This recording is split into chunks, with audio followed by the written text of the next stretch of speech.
Myself, Dr. Rekha Kalani, Associate Professor, Department of Chemistry, GDB Government Girls College, Kota. MSc Semester 4th, Paper 2nd, Unit 5th, Molecular Rearrangement के Part 16th में आपका स्वागत है। Molecular Rearrangement में हमने बहुत सारी नेम रिएक्शंस, बहुत सारे रीअरेंजमेंट रिएक्शंस हमने देखे हैं। इसी क्रम में हम नेक्स्ट रीअरेंजमेंट, फ्रीज रीअरेंजमेंट देखते हैं। इसका इंट्रोडक्शन अगर हम देखें तो phenylic ester when heated with anhydrous aluminium chloride undergo a rearrangement in which the acyl group migrates to the aromatic ring to give principally orthophenolic ketones. This rearrangement is called Friis rearrangement. If the ortho position is not vacant or the reaction is carried out at low temperature, the para product predominates. Solvent variation and catalyst concentration also affect the ortho and para ratio. तो freeze rearrangement हमने देखा कि freeze rearrangement जो है वो जब हम phenolic ester को एनहाइड्रस एल्यूमिनियम क्लोराइड के साथ में गर्म करते हैं तो वो रीअरेंजमेंट करके एसाइल ग्रुप उसका माइग्रेट होता है और एरोमेटिक रिंग जो है वो उसके अंदर प्रेजेंट होती है और ऑर्थोफिनोलिक कीटोन्स का फॉर्मेशन होता है। फिनोलिक एस्टर से कीटोन्स का फॉर्मेशन जो होता है जिसके अंदर के एसाइल ग्रुप माइग्रेट करता है, यह रीअरेंजमेंट जो है वो फ्रीज रीअरेंजमेंट कहलाता है। और अगर ऑर्थो पोजीशन वेकेंट नहीं होती है और लो टेम्परेचर पर रिएक्शन को हम चलाते हैं तो पैरा प्रोडक्ट जो है वो प्रीडोमिनेट करते हैं। सॉल्वेंट का अगर वेरिएशन करते हैं या कैटलिस्ट जो हमने दिया है उसकी कंसंट्रेशन को अगर चेंज करते हैं तो वो भी ऑर्थो और पैरा रेशो को जो है वो अफेक्ट करते हैं।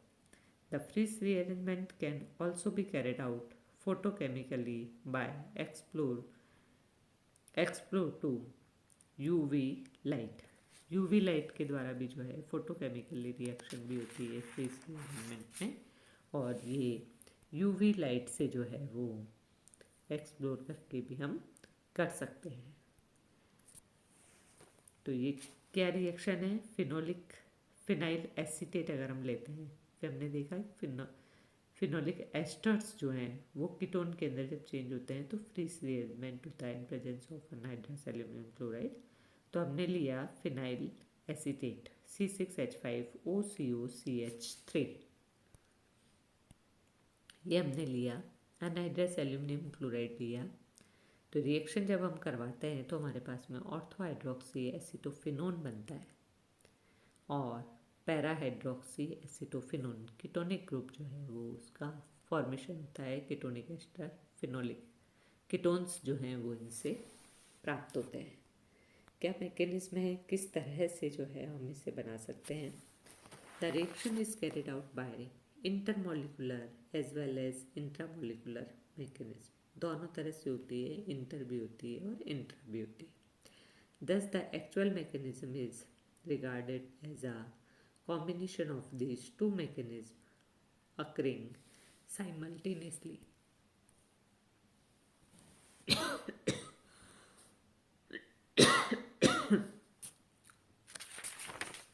Intramolecular mechanism.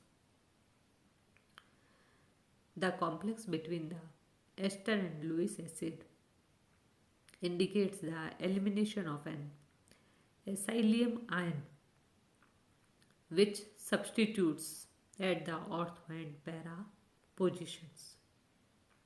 इंटरमोलिकुलर रीअरेंजमेंट अगर हम देखें कि किस मैकेनिज्म से होता है तो ये हमने लिया ऑर्थो या फिनाइल एसीटेट को एल्यूमिनियम क्लोराइड के साथ के प्रेजेंस में रिएक्शन करवाते हैं तो AlCl3 का ऑक्सीजन पर एडिशन होता है और फिर रिएक्शन होके CH3CO+ और Cl- दोनों निकलते हैं। नेक्स्ट रिएक्शन के अंदर जो है ये ऑर्थो हाइड्रोक्सी एसीटोफिनोन और पैरा हाइड्रोक्सी एसीटोफिनोन का फॉर्मेशन इससे हो जाता है। तो इस तरह से जो ये इंटरमॉलिक्यूलर रीअरेंजमेंट होके और हमें कीटोन फिनोलिक कीटोन्स का फॉर्मेशन होता है। इसके बाद में इंट्रामोलिकुलर रीअरेंजमेंट की मैकेनिज्म देखें तो according to this mechanism AlCl3 withdraws electron from the acyl oxygen bond and facilitate the initial hydrolysis facilitates the initial heterolysis. सबसे पहले उसके अंदर हेट्रोलिसिस होता है। The resulting acyl cation then attacks the ring of the anion at the available ortho position. Tri positive aluminium stabilize ortho product by chelation होता है इसके अंदर और ये ऑर्थो प्रोडक्ट जो है उसका फॉर्मेशन होता है। Finally the complex upon hydrolysis yields phenolic ketones. तो ये मैकेनिज्म अगर हम देखें कि किस तरह से जो है ये फिनोलिक कीटोन्स का इसके द्वारा फॉर्मेशन हो जाता है। तो ये फिनोलिक कीटोन्स का बनना जो है वो इसके अंदर चिलेशन होता है, फिर उनका हाइड्रोलिसिस अगर हम करवाते हैं तो हमें फिनोलिक कीटोन्स का प्रोडक्ट के रूप में मिलते हैं। Fries rearrangement generally gives a mixture of ortho and para isomers. However the relative amount of each isomer has been found to depend upon various factors such as temperature, solvent, amount of the catalyst, and the structure of the ester. इन सब पे depend करता है freeze rearrangement के अंदर ortho और para isomers का जो mixture बनता है। रिलेटिव अमाउंट इसके अंदर बनती है तो वो कुछ फैक्टर्स पे, टेम्परेचर पे, सॉल्वेंट है, अमाउंट ऑफ कैटलिस्ट हमने कितना लिया है, एस्टर का क्या स्ट्रक्चर है, उस पे सब पे डिपेंड करता है। तो फर्स्ट हम देखें effect of temperature. Low temperature less than 60 degree centigrade favor the formation of the para-isomer, whereas the higher temperatures above 60 degrees centigrade favor the orthoisomer. This follows from the following example. Example अगर हम लेके देखें तो ये हमारा example है। इसमें इस कीटोएस्टर की रिएक्शन जब हम करवाएंगे एनहाइड्राइज एल्यूमिनियम क्लोराइड से 165 डिग्री सेंटीग्रेड पर, तो इससे ये एस्टर का फॉर्मेशन हो जाएगा और ये क्रिसाइल एसीटेट बनता है। इसकी AlCl3 और 250 डिग्री सेंटीग्रेड पर जब रिएक्शन करवाते हैं तो 2-मिथाइल 4-हाइड्रोक्सी एसीटोफिनोन का फॉर्मेशन ये हो जाता है। तो इस तरह से ये प्रोडक्ट का फॉर्मेशन होता है। The reason for this is that the para derivative is formed faster where as the ortho position derivatives is thermodynamically more stable because it possesses a chilled system. इसके अंदर चिल्ड सिस्टम प्रेजेंट होता है, इसलिए जो है वो thermodynamically more stable होते हैं ऑर्थो डेरिवेटिव्स। तो इसके अंदर पैरा का जो है वो फॉर्मेशन होता है fast. On the other hand, if the para position is blocked, as in para-toluene acetate, a high yield of the orthoisomer is obtained. और अगर हम देखें कि पैरा पोजीशन अगर ब्लॉक्ड होती है तो उससे ऑर्थो आइसोमर्स जो हैं वो अधिक मात्रा में प्राप्त होते हैं। ये हमने लिया एक पैरा टोलाइल एसीटेट CH3 एक बेंजीन लिंक जिस पे पैरा पोजीशन पे CH3 ग्रुप लगी है एस्टर के OCOCH3 AlCl3 और C6H5HNO2 इसकी प्रेजेंस के अंदर जब हम रिएक्शन करवाते हैं तो ये कीटोन का फॉर्मेशन करते हैं। ऑर्थो कीटोन्स से हाइड्रोक्सी कीटोन्स का इनसे फॉर्मेशन हो जाता है। तो इस तरह से जो है वो हम इसके अंदर इफ़ेक्ट और टेम्परेचर को देख सकते हैं कि किस तरह से हाई टेम्परेचर और लो टेम्परेचर पर पैरा और तो प्रोडक्ट्स का फॉर्मेशन होता है। तो आज के लेक्चर में फ्रीज रीअरेंजमेंट के लिए जो है वो हमने देखा कि क्या होता है। उसके बाद में हम देखें नेक्स्ट कि इफ़ेक्ट ऑफ सॉल्वेंट का इस पे क्या इफ़ेक्ट पड़ता है। Generally, freeze rearrangement does not need any solvent.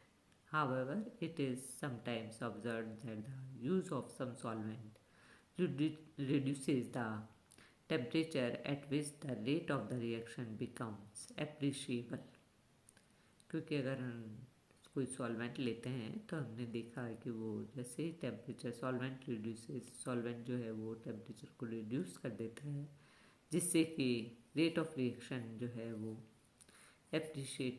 Appreciable होती है और ज़्यादा प्रोडक्ट इसके अंदर बनता है। तो ये अगर हम एग्जांपल देखें C6H5OCOCH3 फिनाइल एस्टर हमने दिया है AlCl3 और टेम्परेचर अगर हम लें 180 डिग्री सेंटीग्रेड पर तो इससे जो है वो हम देखेंगे कि 35% हमारा कीटोन बनता है ऑर्थो पोजीशन वाला और 5% जो है ये 5% केवल हमारा पैरा पोजीशन वाला प्रोडक्ट का फॉर्मेशन होता है।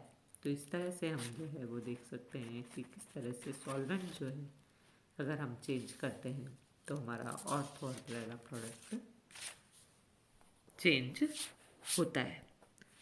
तो ये हमने देखा कि इफेक्ट ऑफ सॉल्वेंट जो है वो रेट ऑफ रिएक्शन को एप्रिशिएबल बना देता है, फास्ट बना देता है कि वो आराम से रिएक्शन जो है वो चलती रहती है। तो इस तरह से हम फ्रीज रीअरेंजमेंट में इफ़ेक्ट ऑफ टेम्परेचर हमने देखा, इफ़ेक्ट ऑफ सॉल्वेंट हमने देखा। इसी तरह से हम इसके रेशो ऑफ स्टार्टिंग मटेरियल और भी क्या फैक्टर्स हैं जिनसे कि इसकी मैकेनिज्म अफेक्ट करती है इंटर और इंट्रा और ऑर्थो और पैरा पोजीशंस का फॉर्मेशन होता है। ये हम नेक्स्ट लेक्चर